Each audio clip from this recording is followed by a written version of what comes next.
What's going on, everybody? Doug here, one of the host, producers, and creators of the Genre of Your Life podcast, here with 2025's first review roundup episode of the podcast right now. Hope you had a lovely holiday break. Happy New Year to you all.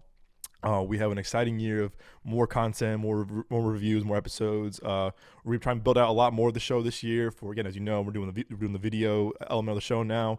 We have a lot more in store for you guys this year, so stay tuned. Again, we have our first official convention festival as press, which is going to be South by Southwest in Austin, the first week of March, I believe. So stay tuned for that. We're going to be vlogging a lot, recording a lot, live streaming a lot. So we have a really cool year for you all in store of the podcast. So stay tuned with us, and of course, the support from you all means the world to us. So again, happy 2025.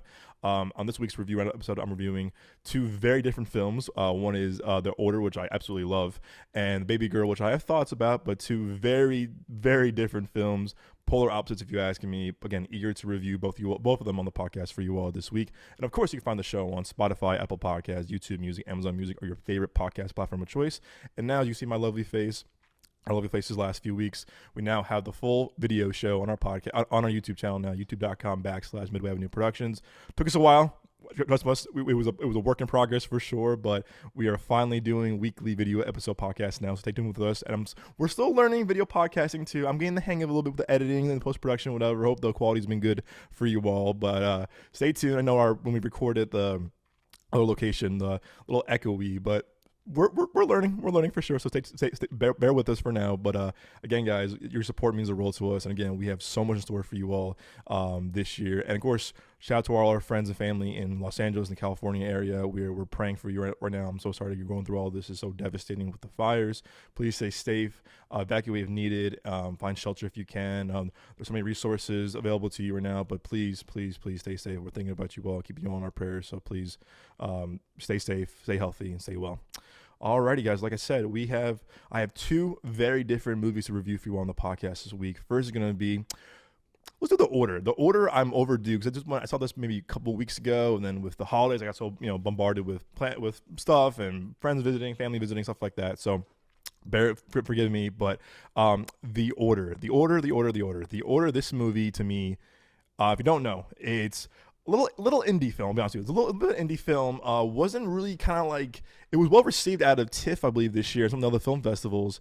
And I think it like never got like full like distribution in terms of like a big like studio backing. I think it was Vertical Entertainment, which I think is a very low indie studio, indie production company. The Order is something that I was here on my radar for a long time, and actually I was kind of proud of myself too that like I didn't watch any of the trailers. I was hearing great things about it out of TIFF and the other film festivals, and other podcasters, other critics were like raving about this movie, and I was like, I gotta see this for myself now. So if you don't know, The Order follows a string of violent robberies in the Pacific Northwest, leads veteran FBI agent Terry Husk to a white supremacist group. The group plans to overthrow the federal government, and believe it or not, this movie is a somewhat true story inspired by true events. And man, this movie is bonkers. This movie is bonkers crazy. It is very disturbing, and at the same time, it is just one of those movies I feel like more people should see because of how well made this movie is. Also, the performances in this movie are just incredible, and I'm really glad. If you go to a movie like this blind, I would 100% recommend going the blind, because I think if I saw trailers for this, I probably had to make a preconceived of like, oh, it's one of these movies, it's one of these kind of stories. And I'm glad I didn't, because I feel like I had no expectations going in and or standards going in, and boy, oh boy, this movie is just bonkers crazy in the best possible way. Justin Cruzel, I think, who did this movie, the director, I'm not gonna lie to you, I haven't been a fan of his movies personally. He's done stuff like Assassin's Creed, which was not really good, unfortunately. I wasn't a huge fan of the game, but I remember seeing that trailer when it came out years ago, and man, oh man, that movie was a big disappointment. But again, I think he's done stuff like Macbeth with Michael Fassbender as well. But again, you don't have a big director attached to this, obviously, just Cruzel. So I was very impressed with how he handled this story. You know what, this movie, especially because I felt like it's a mix of a lot of like David Fincher films, Michael Mann films. Like there was for sure a lot of like heat attached to it, if you ask me. bit of like David Fincher-esque kind of like Seven sometimes too, where he did a lot of great like homages to other great filmmakers and other great movies. And what this movie does really well is that it keeps you just like on the edge of your seat the entire time. Like I was so tense the entire time. I'm like, what's gonna happen next? I can't believe this is a true story or true events, whatever. And he really does a good job of making this movie. Yes, there's a lot of good actions, a lot of good like really cool scenes about bank robbery and stuff like that. But at the end of the day, the movies is really about like just these humans, both good and pure evil. And I think what makes this movie very, very well directed, well made, is that everyone brings their A game. Whether it's Jude Law, whether it's Nicholas Hoult, whether it's Journey Smollett, like everyone really brings their A game here, which is I think very impressive as a filmmaker to get all these great performances out of your leading people. And again, when a filmmaker can do that with a huge ensemble, not ensemble cast, but cast like this, to me, I'm always like, wow, like props to you. Like this is really cool. Like how can you manage all these different storylines at the same time? And again, for an indie film, I feel like you have more room to show too, and kind of like show these different human elements, human emotions. And I really do wish that it's could be more of like a learning lesson for other filmmakers of, hey, you know what, even for a low budget film like this, you can do a lot more with human stories, whatever. And I'm trying to pull up the cast right here. So I'm trying to pull up the cast right here. So it's only showing.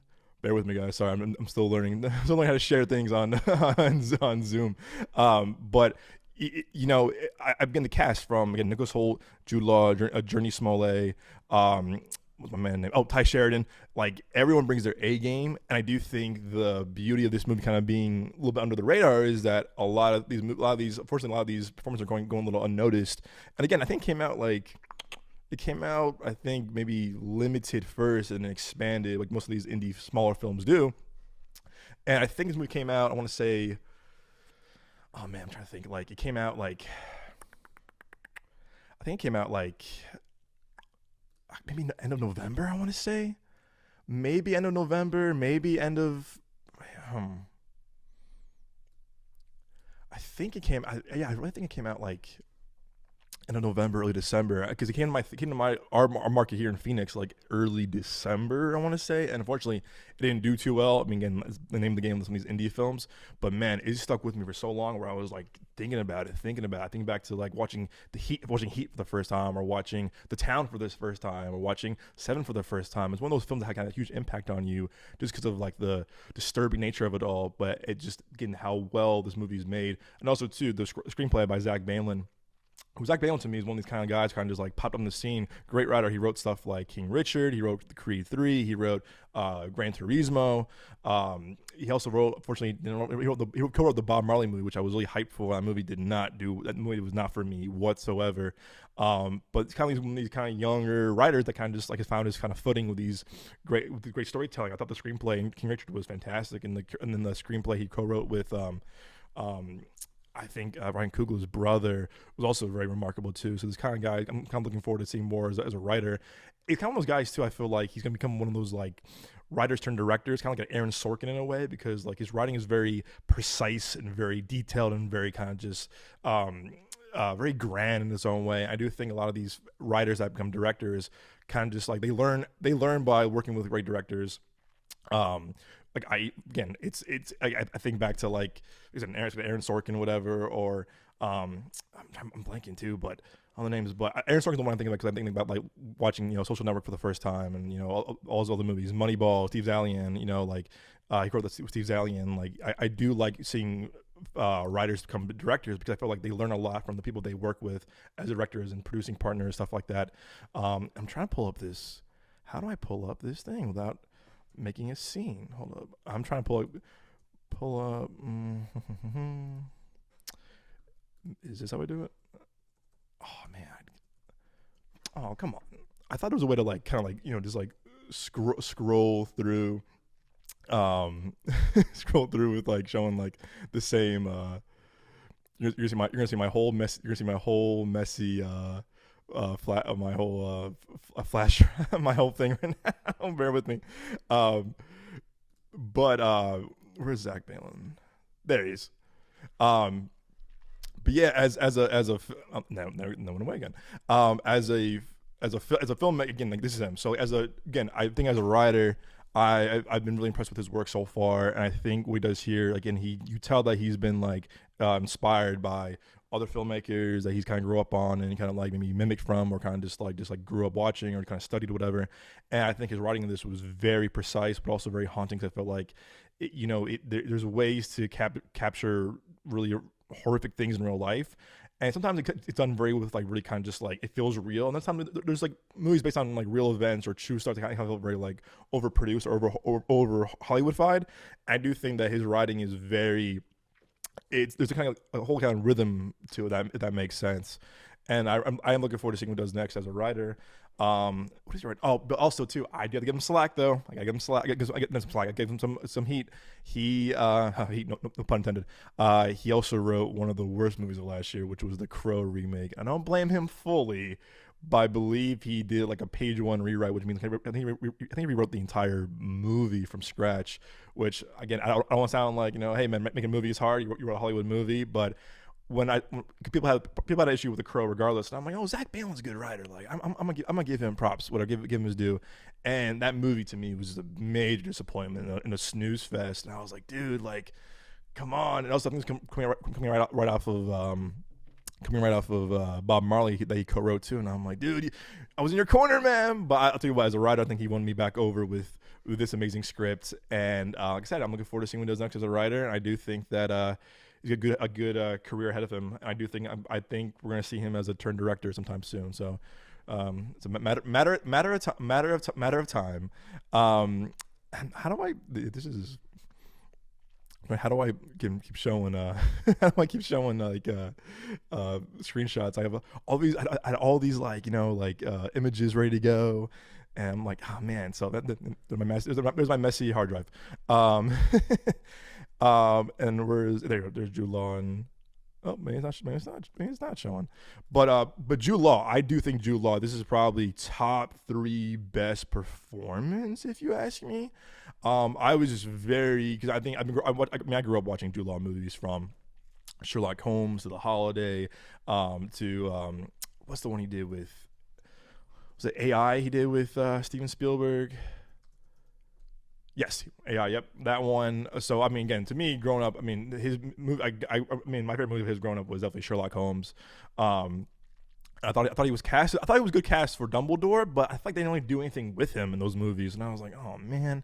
But Jude Law in this, to me, was just like, he has this kind of like as an Idaho accent. It's a very American accent, but man, like, this performance is really built off of him and Nicholas Hoult, because Nicholas Hoult is doing this one movie as the villain, and then the hero protagonist with Jude Law is doing this whole other movie. So it's like, it's kind of cool to see like them two in the same movie, but they're almost acting in 2 different movies. Like, again, you have a white supremacist movie, and you have FBI trying to get these guys, whatever. It's a really cool kind of way to like see like polar opposites of these two, of kind of the spectrum of kind of like good versus evil.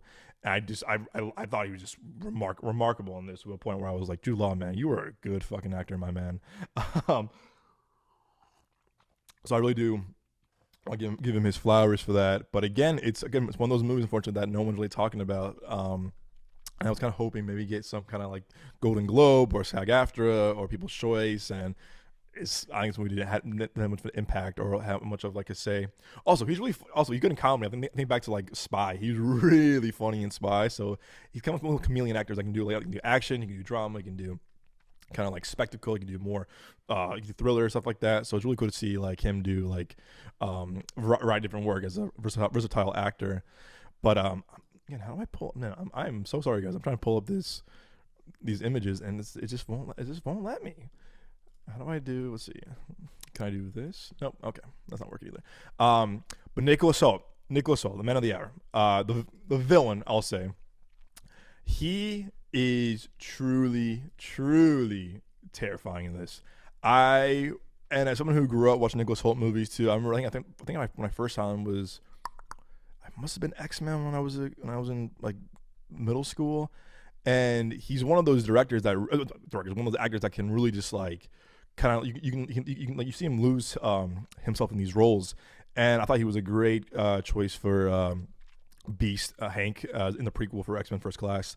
I think back to movies like even in Warm Bodies. He's really funny in Warm Bodies. He can do, again, kind of like Jude Law. He can do a lot of stuff that's like in romance. He can do comedy. He can do spectacle. He can do the big superhero stuff. And I do know that I think he was up for both Batman and Superman and lost both, unfortunately. But hey, still a good actor. This movie though, he's so terrifying in this, and he's like relentless. He's sinister. He's just ruthless. He's cold hearted. He's a cheater. He's an abuser. He's just an evil human being to every fiber of his body. And you see that the character he's playing, like, he wants to do really harm to so many innocent people. Like, you can tell by his eyes, by his demeanor, by his cadence, the way he kind of like approaches people. He's not a good dude, and he checks all the boxes of being just a really fucked up scumbag. And Nicholas Hoult plays a little too well, if you ask me. But with that said, I do like seeing. I do feel like in the past, kind of like seeing kind of like this boyish, kind of just like, like not heartthrob, but kind of like very likable dude. And the way he kind of just goes a full 180 in this, and it becomes this really just like messed up, like this messed up evil person is like, wow. And there's a scene during a shootout scene that the definition of no remorse, or like, I don't care what happens, I'm going out swinging. It's like, whoa. And it's a really intense scene. The sound design on this scene is really well crafted as well.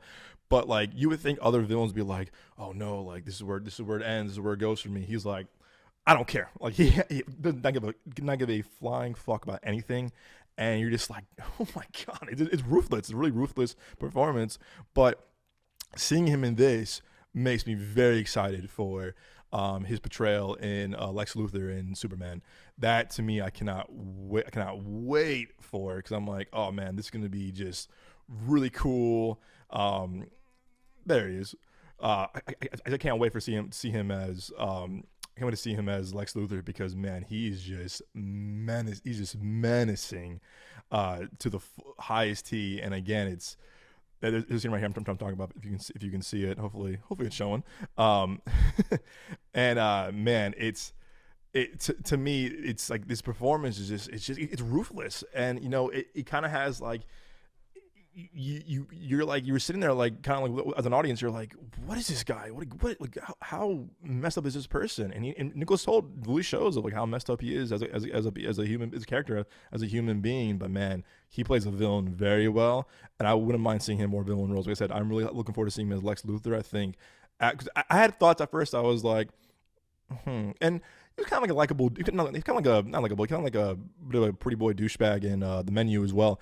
But this role especially just takes to me like a whole new level of like, nah, like you want to see this, like, watch this. And this shows of like he's come to play. Like, he wants to do harm. So like I said, I am looking forward to seeing this a lot. Seeing his performance in of Superman and Lex Luthor. So again, supporting cast is really good too. Like I said, the score is very it's very Michael Mann, very David Fincher-esque. It gets you like your pulse pounding. You're like, what's going to happen next? But again, I do like seeing movies like this on the big screen. With a budget like this too, I feel like this could have been easily a Hulu movie or a Netflix movie, no doubt about it. I mean, I think we see a lot more of these movies now. On Hulu or on Netflix or streaming services. But the crowd I was in, it wasn't a packed theater, not in the slightest.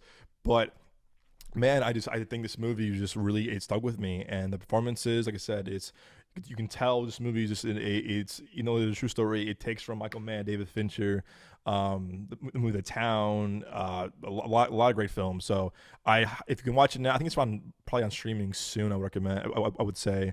But if you can watch The Order, I would highly recommend it. I give this movie probably an 8.5 out of 10. It didn't make my top 10, unfortunately, but it made my honorable mentions of 2024. It just stuck with me, and I'll probably watch this again when it comes on streaming or it comes on Blu-ray. When you can have all these amazing performances and just keeps you engaged the entire time.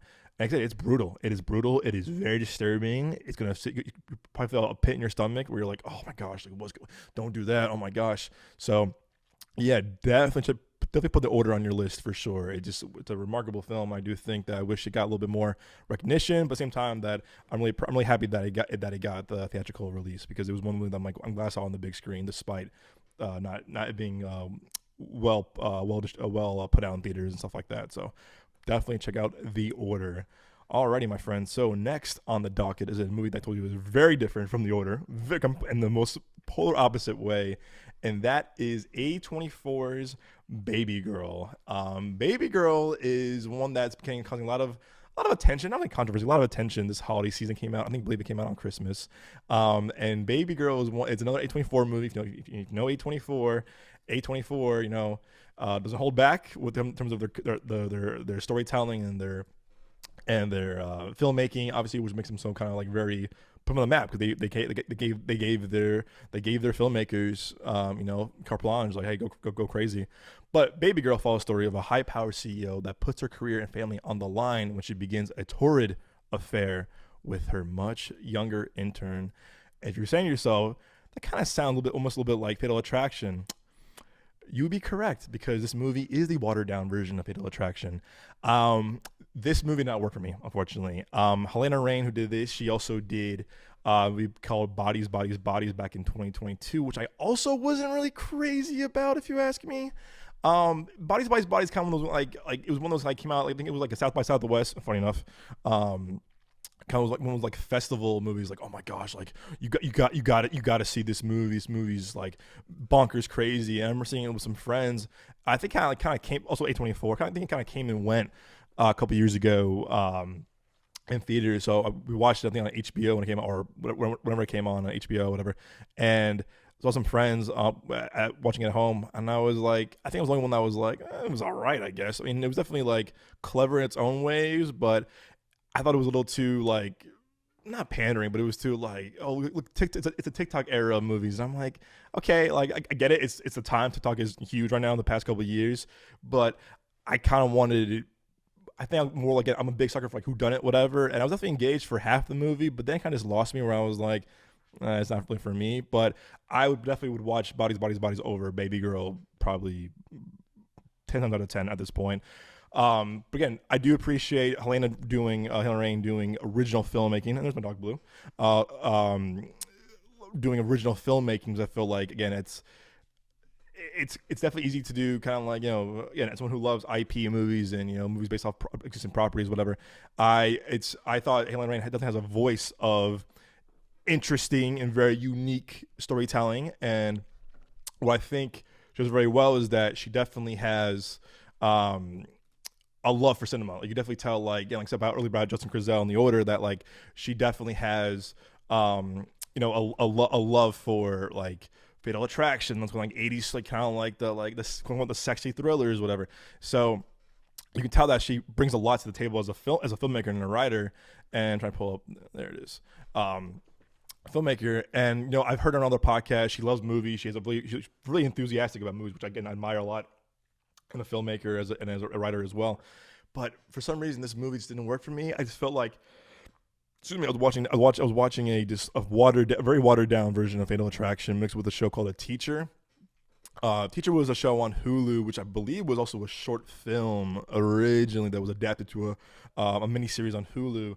And A Teacher stuck with me a lot when I watched it during COVID, where I was like, oh, I'm hearing good things about this. I like Kate Mara, and I also like Nick Robinson a lot as I think his name Nick Robinson. Make sure I didn't butcher his name. Nick Robinson. Nick Robinson. Both fan of them as actors. But A Teacher stuck with me in a way where I was like, I felt unsettled, like the week after seeing it, where I was like, I kept thinking about it, and I think I put it even as one of my one-on-ones with Nick when we were doing the podcast maybe last year. It just stuck with me a lot, where I was like, well, this show was heavy, and it really stuck with me to a degree of like, oof, I kind of feel just like disturbed. And people were telling me, I was hearing this on like, social media, other podcasts, like Babygirl is so disturbing. And I watched it, I was like, maybe for me, I didn't really feel disturbed, but it didn't have the same impact like A Teacher had on me when I was watching, where I was like, oh yeah, this definitely is going to stick with me for a while.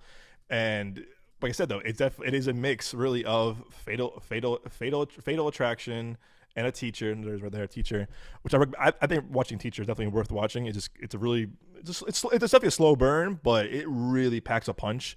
But it reminded me a lot in this movie, a lot of kind of like some of the themes and the story and the and some like the character arc stuff like that. But yeah, I was a teacher over this movie. But yeah, this Nicole Kidman, I think is a great actress. She's one of the best actresses working, of course.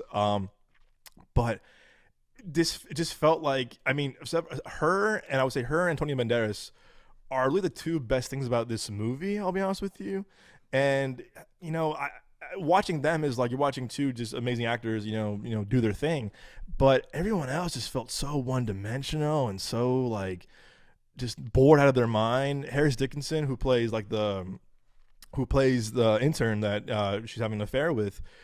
I think he's a great actor. I thought he was great in The Kingsman. I thought he was great in The Iron Claw.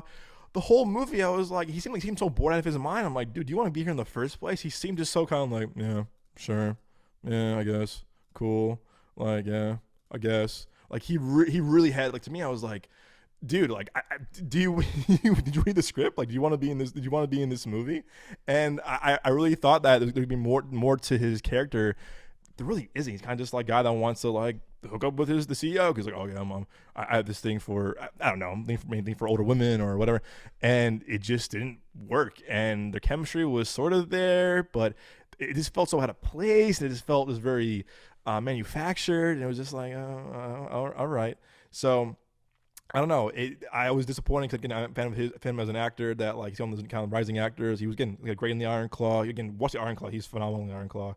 He's really good in the King's Man. He's also really good in Open the Crawdad Sing, the movie adaptation of the book. But man, this movie, he seems so bored. He just seems so bored. I was like, okay, man, I guess, and that could be coming to the writing, could be the direction from Helena, unfortunately. But man, it just didn't work, and I was disappointed. That thing, I do like weird A24 movies, and for A24, it just seemed very, very generic. And I said, okay, this is it. Like, all right. People are like, oh my gosh, one of the sexiest thrillers you'll see in a long time. I was bored. I thought it was very dull, and I thought it was very kind of, in a way, again, I said it's a watered down Fatal Attraction, and Fatal Attraction, took a risk. I thought this was kind of just very like, all right, here you go, this is it. And I do admire a lot of films when they take a risk, where they can like, have something to say, have like, hey, have a statement, whatever. I do appreciate when it's done right or told right. And this just seemed just like, all right, cool, like, sure. It just felt very dull, and again, I was bored. I was really bored. It's 2 hours, way too long. And the first 20 minutes, I was like, okay, I can see where this is going. I can get into this. And I think most of the movie I was waiting for, like, ooh, what's gonna happen? Is this gonna happen? Is this gonna happen? Like, what are the consequences of this movie? Is this gonna happen? Is this gonna happen? And nothing really happens. It's just a very kind of like only 2 hour soap opera. Like, cool, I'm telling you. And someone who loves Antonio Banderas, who's also a big fan of Nicole Kidman, this movie would have been a lot better if Puss in Boots was in this movie. No doubt about it. It would have been more interesting, a lot more like, okay, I get this. But yeah, it was just a 2 hour soap opera, and I expected more from A24. Me and Nick had a conversation last week at the movies that we think that as we're big A24 fans, we haven't been really impressed with them in a long time. I feel like the last one I really loved was probably the Iron Claw. I really did like We Live in Time, but I wasn't like, oh my gosh, like I'm blown away by this movie. It was good. I We Live in Time a lot. I thought that was really cute and very, very sweet. But I hadn't like packed a punch in terms of like the impact that I used to have like Uncut Gems and Good Time and Disaster Artist, Lady Bird, Moonlight. It's a lot of movies that just felt like, wow, like they had like, look at this. And I feel like they're kind of just losing their footing a bit. And I'm trying to think I think it was Iron Claw really good. I did like Love Lies Bleeding a lot. I didn't care for Heretic. I didn't care for I saw the TV Glow. Like these didn't do anything for me. And I feel like right now, like A24 is kind of slipping a bit. And then me and Nick both agreed on that last week. We talked about it. Where we're like, man, they haven't packed the punch the way they used to. Like, yo, look at this. I think back to, again, watching Uncut Gems for the first time with my friends, with Nick, our beloved Julia, and Moses, of course. Like, whoa, like, what is this movie? Or Good Time, like, whoa, what is this? Mid 90s, oh my gosh. Moonlight, a beautiful film. Lady Bird, very coming of age movie with its own voice. Like, it's wow, these movies had so much impact and like breakthroughs in terms of filmmaking. I just don't feel the same about A24 anymore. I feel like I'm just kind of just like, all right, sure, I guess. So I don't know what their release schedule is like this year, and I will definitely be on the lookout for that. I mean, I'm trying to think. Next A24 movie coming out does not ring a bell, unfortunately. No, not kind of comes to mind. But I hope that right now they're kind of like maybe just maybe restructuring, maybe resetting. And no, people loved Heretic and people loved the ones I listed, but as someone who really did like this, was kind of the first wave of A24 when like we were in high school and then in college, it was like we're seeing this kind of like this really kind of like outsider company kind of just take over Hollywood. These really kind of like low budget but giving these filmmakers freedom to do whatever they want. I don't feel the same way anymore. I don't feel the same way anymore with them. So again, I loved Iron Claw, and that was like what, Christmas 2023. So now a year and some change ago. But yeah, I definitely wanted more from this as from A24 and from the people involved. And there is, like I said, again, I do have no problem with like if minor characters aren't as important, but like they just felt like so dull and so dimensional to a point of like, okay, sure, yeah, I guess so that happened, and like have some emotion. And I'm probably messing up my camera by doing this. For a drama and a light thriller movie, when there was dialogue scenes happening, like heavy dialogue scenes happening, the camera kept going this. Yeah, like that. And I'm like, wait, this isn't a Michael Bay movie. And Blue was like, what the hell? This is a Michael Bay movie. This isn't a action movie. It is a drama. And whenever like people are sitting down in a conference room in an office and a camera keeps doing this, I was getting like nauseous. I'm like, keep the camera, stabilize the camera, please. Like put on a steady cam, like, or put on a tripod. Like, why is the camera going this every time there's a certain like, there's like a dialogue scene happening? And I just was like, oh, what the heck? So I don't know. It just 2-hour soap opera. Skip it. I thought it'd be a lot more. And there's one scene. There's one scene that was laughably. I was like, okay, like this was silly. And I have a screenshot here. If I can pull it up. Yeah, here it is. I laughed because I was like, no way. This is like turning people on, or this is like, it's not a joke. And this is a scene where Harris Dickinson, his character, he's like in a hotel room, he's drinking a glass of like maybe bourbon or whiskey, he has his, he has his chain, he has his body with his tattoos, he's dancing to George Michael, I can be your father, with father figure in the song. That's the song. And I was laughing. I said, this has to be a joke. Like, this has to be a joke, because it reminded me of the really bad scene in Morbius, the awful movie Morbius, where Matt Smith is doing the same thing in like the mirror, and people ridicule that movie for that. And for this, I'm like, this is the same thing, but even more cringier. And it was just weird. I was laughing. I said, oh man, this movie cannot be this serious. This movie cannot take this movie this serious with this scene. Like, absolutely not. And again, I just didn't feel anything with this movie. And I do think the best parts is definitely Antonio Banderas and Nicole Kidman. But other than that, it was laughably like just bad. Laughably kind of like, what? Like, okay, like whatever. And again, it's an original, quote unquote, but I think it's definitely a watered down Walmart version of Fatal Attraction, if you ask me. But I say skip this one. I don't think it's really doing that well in theaters, personally. I think it came out like a weird time around holiday. I mean, it's set during Christmas, of course. I saw my Christmas tree up right now, but yeah, it just didn't really do anything. It's kind of like, okay, I probably will come and go. No one's talking about it. I think Nicole Kidman got a Golden Globe nom for her performance, but Nicole Kidman, she's a great actress, so it makes sense. But other than that, we didn't really do anything. I was like, okay. I mean, it definitely has a touch of like the Safdie Bros a little bit, who did Uncut Gems and Good Time. I think Daddy Long Legs, the other movie they made, with some camera movement, the camera shots, and the structuring of certain things.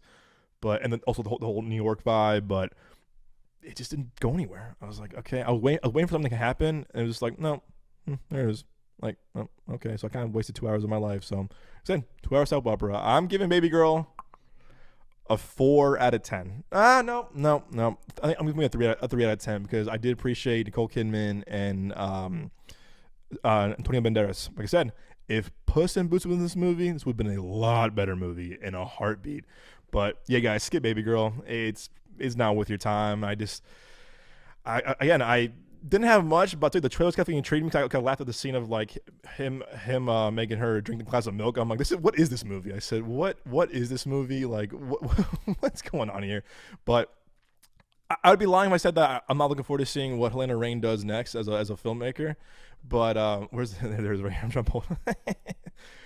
I laughed in the trailer. I laughed during this scene during the trailer where like, and in the movie, it's not as funny as I thought it was gonna be. There it is. Yep, her drinking the milk, and I was like, okay, it's one of these movies. But like I said, I'm looking forward to seeing what she does next. I think maybe she can like, and I might even rewatch Bodies. So I feel like maybe it was a little too harsh on it, but I do like her passion for storytelling and filmmaking. So that could be definitely maybe it's just me. But yeah, A24 guys, you're losing us a little bit. So hopefully you can like make it a comeback. Don't call it a comeback, right? So we'll see. Skip Babygirl, definitely would recommend The Order. And I think we're probably going to review Squid Game Season 2, which is going to overdue for us, of course, I think on this week's episode of the podcast with Nick, myself, and hopefully Moses, if you're staying safe in LA. But yeah, guys, we have a lot in store for you. Like I said, I mentioned at the beginning of the episode, like a lot more in store for you all this year. We are finalizing our South by Southwest details right now, so we're gonna be recording a lot. You're probably be tired of us in March. You're like, oh my gosh, another vlog, another live stream. What's going on here? But no, we're really hyped to cover South by Southwest, and we have no idea what's even gonna be premiering or keynote speakers. I think maybe the week or a few weeks prior. So once we do, we're gonna put a lot of cool schedules and kind of like make little graphics for it on our social media and our platform. So look out for that. But yeah, guys, what have you been watching? Let us know in the comments, whether on YouTube, whether it's on Spotify, Apple Podcasts, whatever. We want to hear from you guys. And do you like Babygirl? Do you like The Order? Have you seen those yet? Have you not seen them yet? You can put them on your list. We want to hear from you guys. So make sure to let us know in the comment section below. And of course, and on Apple Music and Spotify and all of those great podcast platforms. And again, my friends, hope you're having a great start to 2025. Again, we have a lot more in store for you guys. And of course, as always, we'll see you guys at the movies.